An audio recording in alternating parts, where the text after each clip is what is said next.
Good morning guys. देखो आज कुछ इम्पोर्टेंट रूल्स हैं, कुछ थ्योरम्स मैंने आपको पहले करवाई थी। एक या दो थ्योरम अब अभी बाकी बची हुई है जो मैं आज करवा रहा हूँ। इस चैप्टर की लास्ट थ्योरम और मैं ये कह सकता हूँ कि बेसिक कॉन्सेप्ट है वो आज कंप्लीट हो जाएगा। ठीक है, 7.2 एक्सरसाइज तक हो चुका है। तो देखो ये है some more results based on congruent triangles. Congruent triangle के ऊपर बेस्ड कुछ रिजल्ट्स हैं। तो इसमें सबसे पहली बात क्या है कि मैंने आपको एक थ्योरम करवाई थी कि अगर किसी ट्राइंगल की दो साइड इक्वल होती हैं, in a triangle if two sides are equal then their opposite angle are also equal. अगर किसी ट्राइंगल में दो साइड्स इक्वल होंगी तो उसके अपोजिट जो एंगल है वो एंगल भी आपस में क्या होंगे, इक्वल होंगे। तो अब ये जो दो रिजल्ट कर रहे हैं हम, वो रिजल्ट क्या कहते हैं कि भी अगर किसी ट्राइंगल की दो साइड जो हैं तो एक छोटी है और एक बड़ी है, तो बड़ी जो साइड है उसके अपोजिट एंगल है वो बड़ा होगा और छोटी साइड के अपोजिट एंगल छोटा होगा। मतलब सिंपल क्या कह रहा है, देखो if two sides of a triangle are unequal, if two sides of a triangle are unequal, so prove that the larger side has the greater angle opposite to it। ये एक ट्राइंगल है, इस triangle में दो sides है जो unequal है, तो कहते हैं लॉन्गर साइड जो बड़ी साइड है उसके अपोजिट जो एंगल आएगा वो भी क्या रहेगा, बड़ा। तो देखो भाई इस प्रूफ के अंदर हमें गिवन है कि triangle A B C in which A C greater A B. Given है triangle A B C in which A C, ये जो साइड है ए सी वो ग्रेटर है किसके, ए बी के। तो टू प्रूव हमें प्रूव क्या करना है, ए बी सी ये बड़ा होगा किससे, ए सी बी से। भाई अगर ये साइड बड़ी है तो इसका अपोजिट एंगल कौन सा होगा, बी, तो ये भी क्या होना चाहिए, बड़ा। ये हमें प्रूव करना है। अब हम कंस्ट्रक्शन करेंगे, mark a point D on it, mark a point D on A C such that A D is equal to A B. भाई मार्क डी पे हम एक ऐसा पॉइंट मार्क करेंगे कि डी पॉइंट मार्क करेंगे ए सी लाइन के ऊपर जहाँ से ए डी है, ए डी वो ए बी के इक्वल है। ए डी किसके इक्वल आएगा, ए बी के, और बी और डी को ज्वाइन कर दिया। ऐसा क्यों किया, देखो ए डी ए बी है वो अगर ए डी के इक्वल हो जाए, ये साइड अगर इसके इक्वल हो जाए, तो जो पहले वाले थ्योरम थे कि अगर दो साइड इक्वल होंगी तो उनके अपोजिट एंगल भी आपस में क्या होंगे, इक्वल, तो ये एंगल इसके क्या आएगा, इक्वल आएगा। In a triangle A B D we have A B is equal to A D, so angle A B D, angle A B D is equal to angle B D A, ये दोनों equal है। अब देखो B D C triangle के लिए ये इसका exterior angle है। भाई एक्सटीरियर एंगल क्या होता है, ये एक ट्राइंगल होती है, ट्राइंगल में ये लाइन एक्सटेंड कर देती है, तो इस साइड जो बाहर एंगल होता है क्या होता है, एक्सटीरियर एंगल। और मैंने बताया था कि sum of exterior angle is equal to sum of opposite interior angle. तो जब ये एंगल है B D C B D A, ये अगर एक्सटीरियर है तो इन दोनों के सम के इक्वल मिलेगा, एंगल बी और एंगल सी के। तो इन दोनों के अगर सम के इक्वल होगा तो किसी भी एक के से तो बड़ा होगा ना।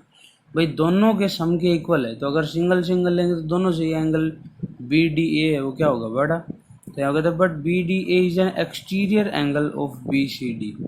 बी सी डी का एक्सटीरियर एंगल है, ट्राइंगल बी सी डी का एक्सटीरियर एंगल। तो angle B D A equal होगा किससे, ए सी बी, ग्रेटर होगा। ये जो एंगल है वो ग्रेटर होगा किससे, इस एंगल से। From equation first and second, first equation में क्या कहता है कि एंगल ए बी डी है वो इक्वल होगा बी डी ए के, और सेकंड इक्वेशन में कहता है कि बी डी ए है वो ग्रेटर होगा किसके, ए सी बी के। तो इसका मतलब ए बी डी एंगल है वो भी ग्रेटर होगा किससे, ए सी बी से। तो angle A B D greater होगा ए सी बी से। अब ए बी डी की जगह मैं एंगल ए बी सी भी लिख सकता हूँ, तो ए बी डी वो ग्रेटर होगा इससे, तो ये कंप्लीट एंगल, तो ये तो बड़ा होगा ही होगा क्योंकि इससे तो ज़्यादा ही है। तो ए बी सी है वो ग्रेटर है ए बी डी से, और ए बी डी ग्रेटर है ए सी बी से। तो ए बी सी है वो ग्रेटर होगा किससे, ए सी बी से। ये आपका प्रूफ हो गया। देखो सिंपल है, ये दोनों साइड इक्वल होंगी तो ये दोनों एंगल इक्वल होंगे। ये एक्सटीरियर एंगल है तो ये इससे बड़ा होगा। अब ये इससे बड़ा होगा तो ये दोनों एंगल इक्वल है, ये इससे भी बड़ा होगा। और जब ए बी डी है वो बड़ा होगा एंगल इस एंगल सी से, ए सी बी से, तो जो कंप्लीट एंगल है वो भी बड़ा आएगा। तो इतना ही क्वेश्चन अप्रूव हो गया। ओके। सेकंड देखो, इसका अपोजिट इनवर्स। सेकंड कहता है कि इन ए ट्राइंगल, एक ट्राइंगल के अंदर prove that greater angle has the longer side opposite which. कहता है कि बड़ा एंगल है ना उसके अपोजिट जो साइड रहेगी वो बड़ी रहेगी, छोटा एंगल है उसके अपोजिट साइड हो क्या रहेगी, छोटी। तो हमें गिवन है कि ए बी सी एक ट्राइंगल है जिसमें A B C, angle A B C वो बड़ा है किससे, एंगल ए सी बी से। ये अब की बार हमें ये गिवन है, पहले हमें प्रूव करना था, अब हमें ये गिवन है कि ये एंगल इससे बड़ा है। तो हमें ये प्रूव करना है कि ये साइड है ना वो साइड भी इससे बड़ी होगी। तो देखो क्या करेंगे,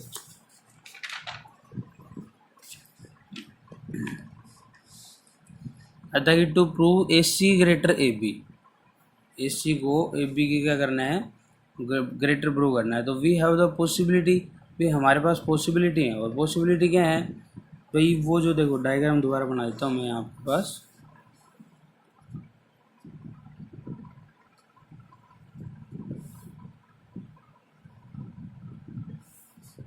ये ए पॉइंट, ये बी पॉइंट और ये सी, ये एंगल में गिवन है, इस साइड को ग्रेटर प्रूव करना है।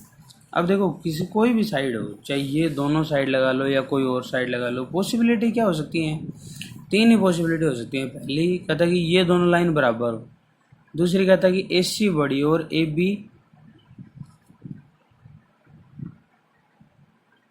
सेकंड पार्ट में कहता है कि ए सी छोटा हो और ए बी क्या हो, बड़ा हो। और थर्ड पार्ट में कहता है कि ए सी बड़ा हो और ए बी क्या हो, छोटा हो। भाई या तो ये दोनों लाइनें इक्वल हो सकती हैं, या ये छोटी हो सकती है बड़ी हो सकती है, या फिर ये बड़ी ये छोटी।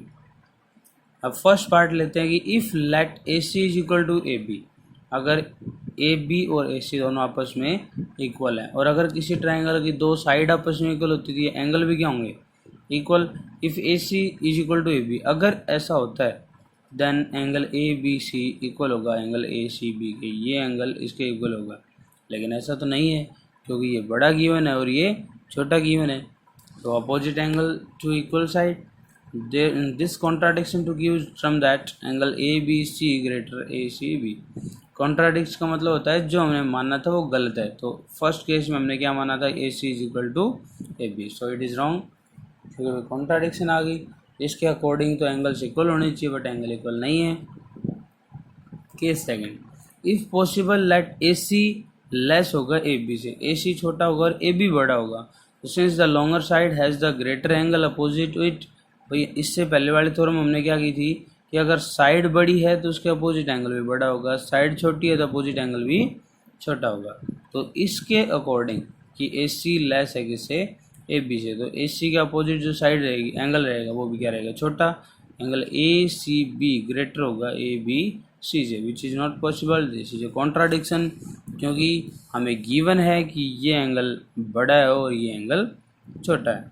अब भाई ये दोनों केस नहीं है, केस फर्स्ट में भी कॉन्ट्राडिक्शन आ गई, केस फर्स्ट सेकंड में भी कॉन्ट्राडिक्शन आ गई, और टोटल केस कितने हैं, थर्ड। तो एक ही तो बाकी बच गया, तो वही ट्रू होगा, उसके अलावा और कोई हो ही नहीं सकता। तो thus we are left only possibility A C greater than A B, सिर्फ यही पॉसिबिलिटी बाकी बचती है। तो विच मस्ट बी ट्रू, ये ट्रू होगी, hence A C greater than A B. और जो एंगल बड़ा है उसके अपोजिट साइड है वो भी क्या रहेगी, बड़ी रहेगी। ओके, आई थिंक सिंपल है, कुछ हार्ड नहीं है, बस आपको ध्यान से देखना है और पढ़ना है। ठीक है, अब देखो नेक्स्ट है कि prove that all of the line, prove that of all the line segment that can be drawn to given line from a point not lying on it, the perpendicular line segment is the shortest। देखो क्या कहना चाहता है, ऐसा question भी आपकी book में आएगा कि ए बी एक लाइन है, ए बी क्या है, लाइन, एक पॉइंट पी है जो इस लाइन से बाहर है। तो कहता है कि पी पॉइंट से जब परपेंडिकुलर ड्रॉ करेंगे ना ए बी के ऊपर, तो ये शॉर्टेस्ट डिस्टेंस रहेगी। इससे छोटी डिस्टेंस और दूसरी नहीं आएगी। मतलब मैं क्या कह सकता हूँ, ये परपेंडिकुलर है, सबसे छोटी लेंथ रहेगी इस पी पॉइंट से ए बी के बीच में। बाकी आप चाहे कितनी लाइन ड्रा कर लो वो इससे बड़ी रहेगी। तो गिवन है कि a line A B and P is a bisect, P is a point outside this line, और पी एम है वो परपेंडिकुलर है ए बी पे, and N is any point, N हमने और कोई पॉइंट ले लिया यहाँ पे on A B other than M, जो ए बी पे पॉइंट ले लिया other than A M, M के अलावा कोई और। To prove P M less है पी एन से, अब हमें ये प्रूव करना है भी पी एम है ना वो छोटा है और पी एन क्या है बड़ा है, तो ये प्रूव हो जाएगा कि भाई ये जो लाइन है वो छोटी है। तो कहता है कि in triangle P M N triangle में ये एम 90 डिग्री का है, 90 डिग्री का, तो ये एंगल कितने का आएगा, राइट एंगल परपेंडिकुलर है 90 का आएगा, तो we have angle M is equal to 90। But in a right triangle, एक राइट ट्राइंगल के अंदर each one of the angle other than the right angle is an acute angle। भाई right angle के अलावा और कोई जो दो एंगल होंगे वो क्या होंगे, but in a right angle triangle each one of the angle other than the right angle is an acute angle।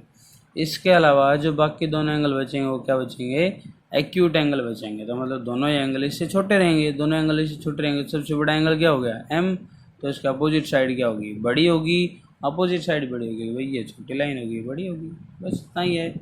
तो एन है वो कितने डिग्री का है, एन है वो छोटा है 90 से, तो एन छोटा होगा किसे एम से, और एन छोटा है तो अपोजिट साइड भी क्या रहेगी छोटी, तो पी एन है वो बड़ा होगा और पी एम क्या रहेगा छोटा। Side opposite to greater angle is longer, so P M less P N, thus P is the shortest of all line segment from P to AB। अब ये यहाँ से मान लो आप कोई और लाइन भी ड्रॉ करते हो उसके ऊपर, तो वो भी ये एंगल तो 90 का ही रहेगा ना, ये दोनों एक्यूट एंगल रहेंगे, तो फिर ये एंगल सबसे बड़ा हो जाएगा, तो इसका अपोजिट एंगल क्या रहेगी, बट अपोजिट साइड क्या रहेगी बड़ी रहेगी। मतलब आप P पॉइंट से ए बी पे चाहे कितनी भी लाइन्स ड्रॉ कर लो वो सभी इस 90 के साथ हाइपोटेनस बनेगी, और हाइपोटेनस सबसे बड़ी साइड होती है, सो पी एम है वो सबसे छोटी साइड होगी इसके ऊपर। ओके, अब एक क्वेश्चन करवा रहा हूँ आज एक्सरसाइज 7.3 का, ओनली वन। अब तक जो 3 रिजल्ट किए थे सिंपल थे बिल्कुल छोटे छोटे, अभी ये एक क्वेश्चन है। इस क्वेश्चन में हमें गिवन है कि ए बी सी है वो एक आइसोसेलेस ट्राइंगल है, और बी डी सी है वो भी एक आइसोसेलेस ट्राइंगल है। A B C and D B C are two isosceles triangle on the same base B C and vertex A and D on the same side of B C. A और D हैं वो same side B C पे हैं। If A D is extended to the intersect B C at P, इस A D को आगे extend किया और बी सी को पी पॉइंट पे इंटरसेक्ट करती है, तो ये 4 पार्ट्स हमें प्रूव करना है। सभी पार्ट्स एक दूसरे से रिलेटेड हैं। तो फर्स्ट पार्ट है कि ए बी डी कॉन्ग्रेंट करना है ए सी डी के। तो देखो ए बी डी और ए सी डी, सबसे पहली चीज़ हमें क्या किया क्वेश्चन के अंदर कि ए बी सी और डी बी सी दोनों कैसे ट्राइंगल है, आइसोसेलेस ट्राइंगल है। आइसोसेलेस ट्राइंगल है तो भाई ए बी सी ट्राइंगल के अंदर ए बी इक्वल होगा ए सी के, और बी डी सी ट्राइंगल के अंदर भी बी डी इक्वल होगा किसके, डी सी के।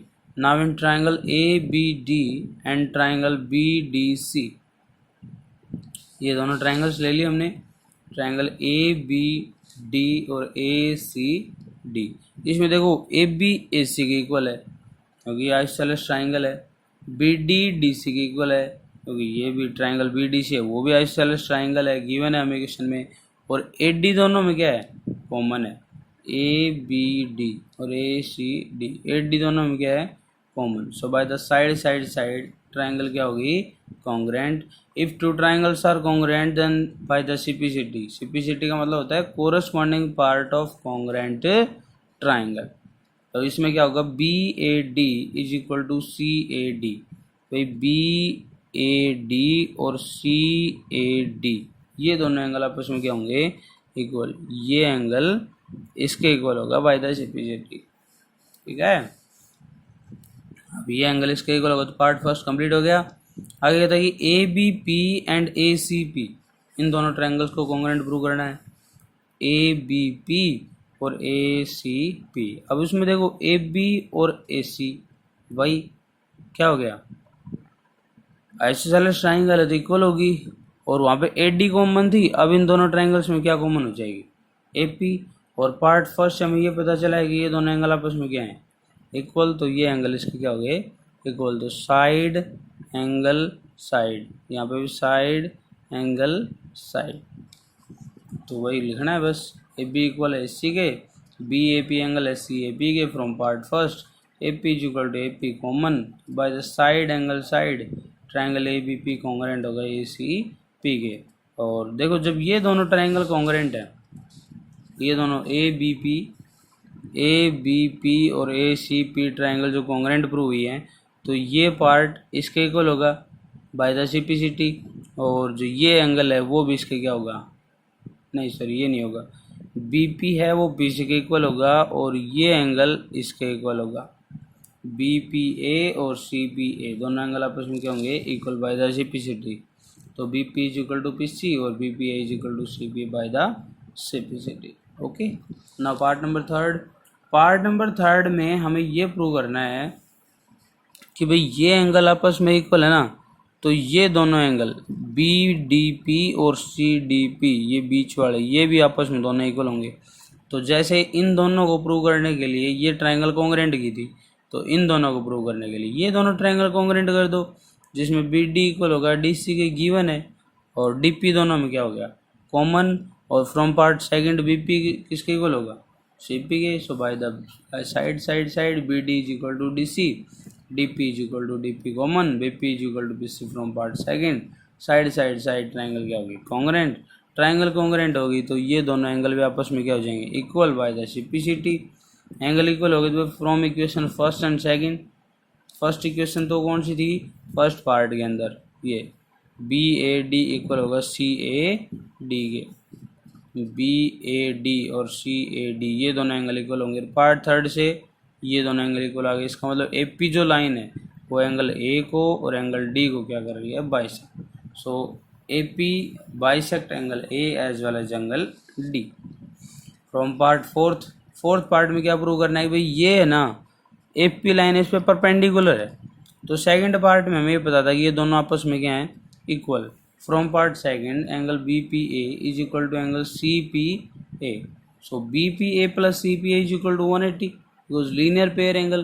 सो BPA प्लस BPA, भाई BPA और CPA दोनों आपस में इक्वल है, तो इसकी जगह पे भी यही पुट कर देता हूँ।